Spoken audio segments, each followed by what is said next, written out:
المشاهدين الكرام، السلام عليكم ورحمة الله تعالى وبركاته. نشرة الأخبار من الفضائية الإريترية وفيها: السدود المشيدة خلال 35 عاما تحدث نقلة كبيرة في التنمية الزراعية. إدارة الإقليم الأوسط تمنح جوائز تقديرية للمتميزين في برنامج الزراعة المصقرة. كلية ما ينفع للعلوم والتكنولوجيا تحيي يوم الهندسة.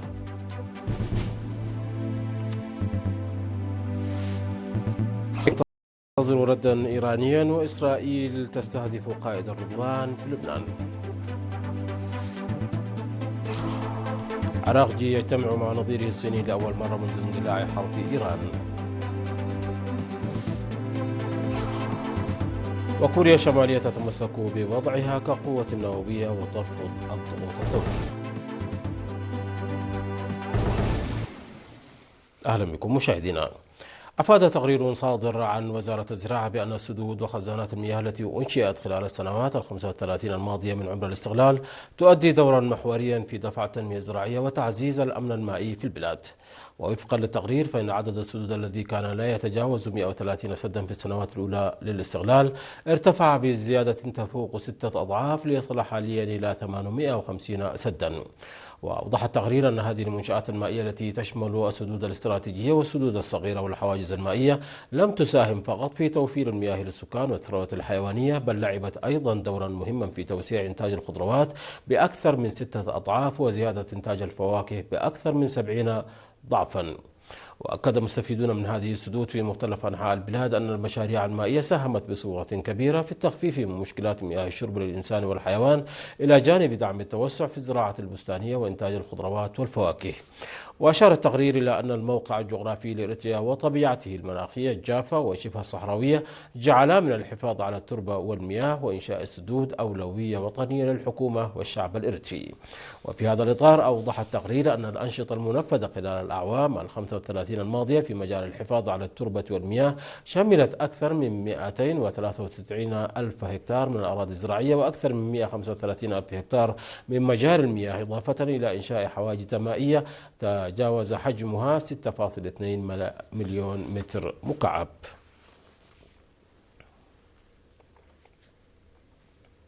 قامت إدارة الإقليم الأوسط بالتعاون مع وزارة الزراعة بتكريم المزارعين والخبراء والقرى والمديريات لمساهمتهم المتميزة في برنامج الزراعة المصقرة. وفي كلمته خلال الحفلة قال السيد أسرات هايلي ممثل قسم الزراعة والأراضي أن البرنامج يهدف إلى تشجيع الجهود المبذولة لتطبيق وتوسيع نطاق خارطة الطريق لغذاء آمن ومقدم للجميع في كل مكان.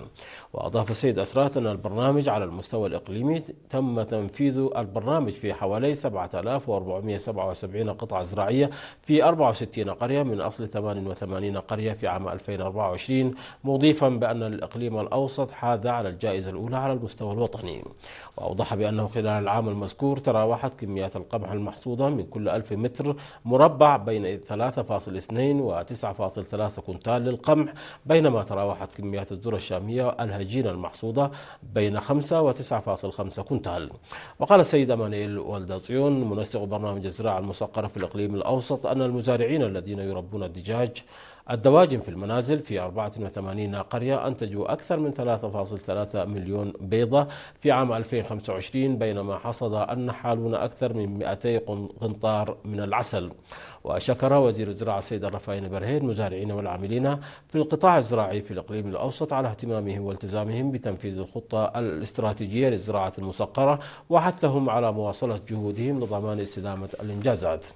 وفي الختام تعهد المدير التنفيذي لإدارة الإقليم الأوسط السيد زرئيت تولد برهان بأن إدارة الإقليم ستواصل دعم البرنامج بشكل منظم. أحيت كلية ماي نفحي للعلوم والتكنولوجيا اليوم 7 من مايو يوم الهندسة تحت شعار الابتكار من أجل التنمية الوطنية، حلول هندسية لتحديات المجتمع، وهو شعار يعكس رؤية الكلية ورسالتها. وقال عميد الكلية دكتور رايا زرآية أن هذا اليوم يسلط الضوء على الإبداع والكفاءة التقنية ونتائج الابتكار والتكنولوجيا، ويعكس الشعار المختار الجهود المبذولة للانتقال من الجانب النظري إلى النتائج والحلول العملية للتحديات. وقال البروفيسور زمنفس تسقي من المعهد الوطني للتعليم العالي والبحث العلمي أن هذه المنصة مهمة للطلاب والمعلمين لعرض إمكانياتهم ورفع مستوى الوعي العام بمساهمة وأهمية الهندسة والابتكار وجمع الشركاء معا. وحث المهنيين على القيام بدورهم المسؤول والعمل بجد من أجل مستقبل أكثر إشراق مع نمو التكنولوجيا.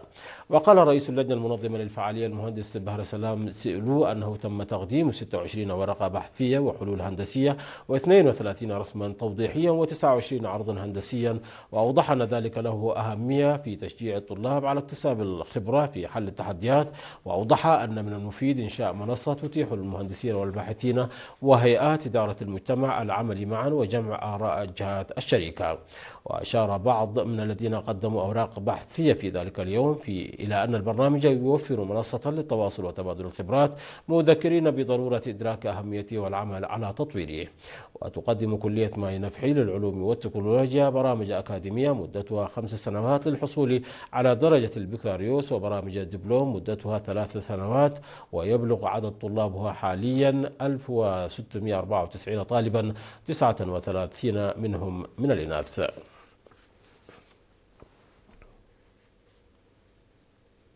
اختتم الأسبوع الثقافي والرياضي لطلاب إقليم شمال البحر الأحمر الذي أقيم في مصوع بمشاركة جميع المديريات تحت شعار المعرفة قوة دافعة من أجل التنمية الثقافية، اختتم في أجواء حماسية. وتضمن الأسبوع الذي استمر من 2 إلى 6 من مايو الجاري محتوى رياضي وثقافي وتعليمي بروح تنافسية قوية. وقال مسؤول فرع التعليم الأستاذ رشيد محمد عثمان أن إقامة هذا الأسبوع أيام عيد الاستقلال تزيد من روعته، وقدم شكره لأولئك الذين ساهموا في إنجاح الفعالية التي أقيمت على المستوى الإقليمي. وذكر المدير التنفيذي لإقليم شمال البحر الأحمر السيد كبروم عند ميكيل بضرورة تنظيم برامج مماثلة لزيادة القدرة التنافسية للطلاب في المجالات الأكاديمية والثقافية والرياضية، مؤكدا أن إدارة الإقليم مستعدة للعب دورها والمساهمة. وأخيرا تم تقديم الجوائز للفائزين على مستوى المديريات وللطلاب الأفراد والمؤسسات. نظمت الجاليات الإريترية في كل من سويسرا واستراليا وألمانيا والمملكة العربية السعودية سلسلة من الأنشطة والفعاليات التي ركزت على رفع مستوى الوعي بين الأعضاء وتعزيز العمل التنظيمي ودعم البرامج الوطنية. ووفقا لمعلومات واردة من تلك الدول، عقدت رابطة المهنيين الإريتريين في سويسرا اجتماعها التأسيسي في 3 من مايو الجاري بمدينة زيورخ.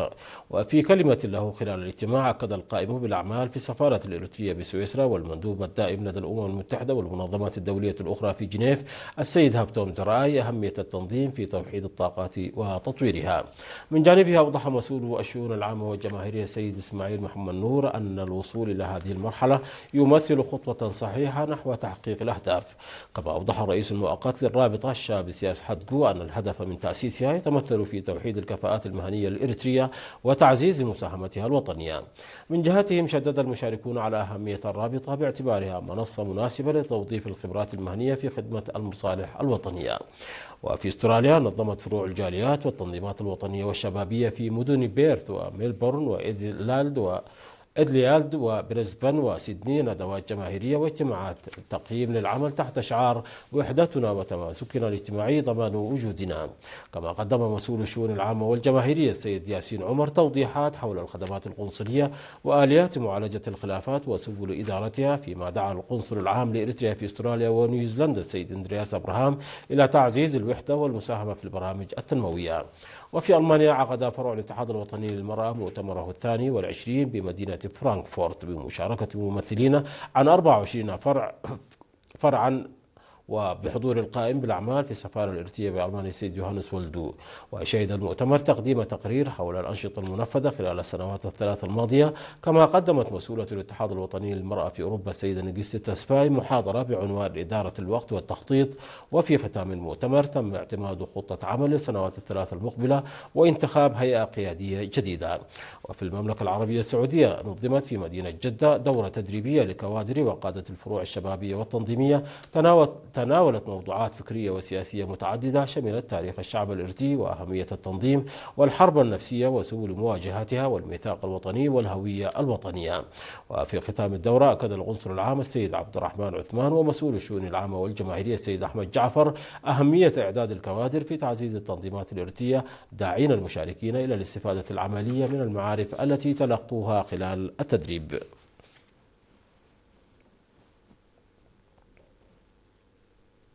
عقد فرع وزارة التعليم في إقليم جنوب البحر الأحمر اجتماعا في أفنبو ركز على مناقشة سبل ضمان جودة التعليم وذلك بحضور مديري المدارس في المديرية. وخلال الاجتماع أوضح مدير الفرع الأستاذ فسحي كدانيه أن تحسين جودة التعليم يتطلب العمل الجاد لرفع نسبة تحصيل الطلاب في جميع المراحل الدراسية إلى ما فوق 75%.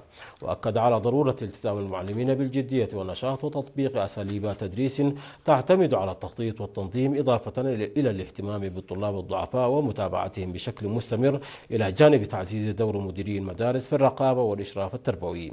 كما شدد في ختام حديثه على أهمية زيادة مشاركة الفتيات في العملية التعليمية ورفع وعي المجتمع بأهمية التعليم إضافة إلى توفير فرص تعليمية مناسبة للأشخاص ذوي الإعاقة الذهنية وتخلف النمو داعيا إلى تضافر الجهود لتحقيق هذه الأهداف. شهدت مدينة بارنتو يومي 4 و5 من مايو الجاري تنظيم أسبوع شبابي خاص بإدارات الضواحي وموظفي الحكومة على مستوى المديرية بمشاركة واسعة من الشباب وممثلي المؤسسات الحكومية. وشارك في الفعاليات شباب إدارات ضواحي سوسونا وشاكات وكونا وكاركاشا وكلوكو وداسي إلى جانب موظفي مدينة بارنتو، حيث تضمن البرنامج مسابقات ثقافية وفنية وأنشطة للإبداع والأعمال اليدوية إضافة إلى منافسات في المعلومات العامة. عفوا. وأوضح مسؤول الشباب في المديرية السيد فورتوناتو محمد صالح أن الفعاليات هدفت إلى تعزيز روح المشاركة وتنمية قدرات الشباب في مختلف المجالات الثقافية والاجتماعية. من جانبه أكد سكرتير الجبهة الشعبية للديمقراطية والعدالة في المديرية السيد دانيال أبرهة أن الأنشطة التعليمية والثقافية والرياضية تؤدي دورا مهما في ترسيخ القيم المجتمعية وتنشئة جيل شاب مؤهل وواع، داعيا إلى مواصلة دعم مثل هذه المبادرات. وفي ختام الفعاليات تم توزيع الجوائز على الفائزين في مختلف المناسبات. مشاهدينا نشرتنا تتواصل من الفضائية الإريترية، ولكن بعد فاصل قصير فابقوا معنا.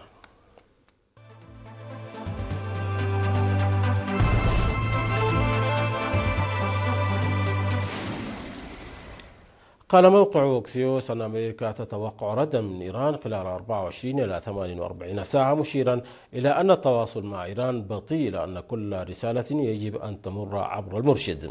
وقال الرئيس الأمريكي دونالد ترامب أن محادثات جيدة للغاية أجريت بشأن إيران وأنه يحتمل التوصل إلى اتفاق. وأكدت الخارجية الإيرانية أن طهران لم تقدم بعد ردها إلى باكستان فيما يخص وجهات النظر الأمريكية بشأن المقترح الإيراني المؤلف من 14 بندا. بدوره أكد مصدر باكستاني ومصدر آخر مطلع على المحادثات صحة تقرير نشره موقع أوكسيوس الأمريكي في وقت سابق عن المذكرة المقترحة المؤلفة من 14 بندا في صفحة واحدة لإنهاء الحرب رسميا.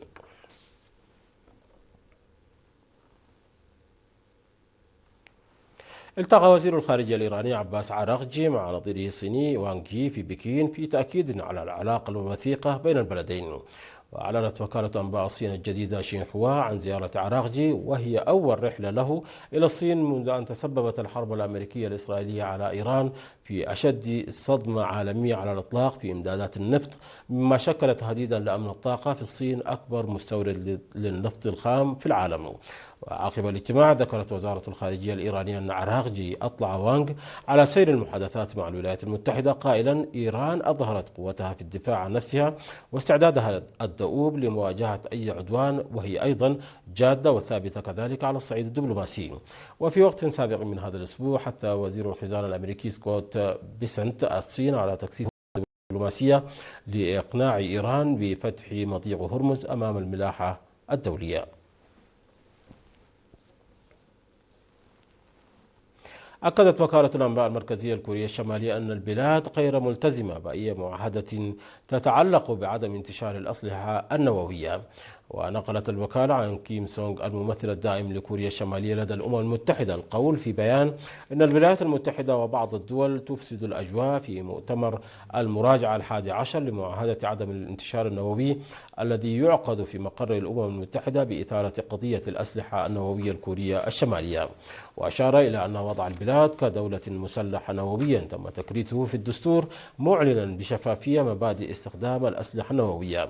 وهددت بيونغ يانغ بالانسحاب من معاهدة عدم انتشار الأسلحة النووية عام 1993 وفعلت ذلك رسميا في 2003. ومنذ ذلك الحين أجرت 6 تجارب نووية ما عرضها للعديد من قرارات مجلس الأمن التابع للأمم المتحدة، ويعتقد أنها تملك عشرات الرؤوس الحربية النووية. أزاحت تركيا الستار عن أول صاروخ باليستي محلي عابر للقارات بمدى يصل إلى نحو 6000 كيلومتر، وذلك خلال فعاليات معرض ساها 2026 الدولي للصناعة الدفاعية والطيران والفضاء المنعقد في مدينة إسطنبول.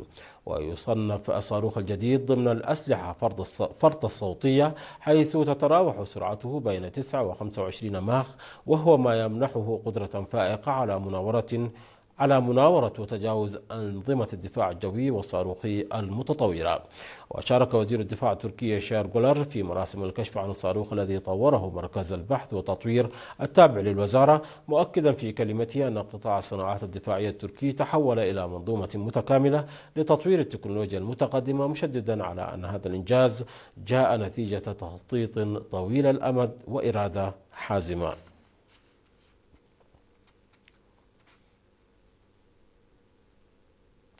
مشاهدينا، انتهت النشرة، ولكن قبل الختام إليكم تذكير بأهم ما جاء فيها. السدود المنجزة خلال 35 عاما تحدث نقلة كبيرة في التنمية الزراعية. إدارة الإقليم الأوسط تمنح جوائز تقديرية للمتميزين في برنامج الزراعة المسقرة. كلية ماي نفحي للعلوم والتكنولوجيا تحيي يوم الهندسة.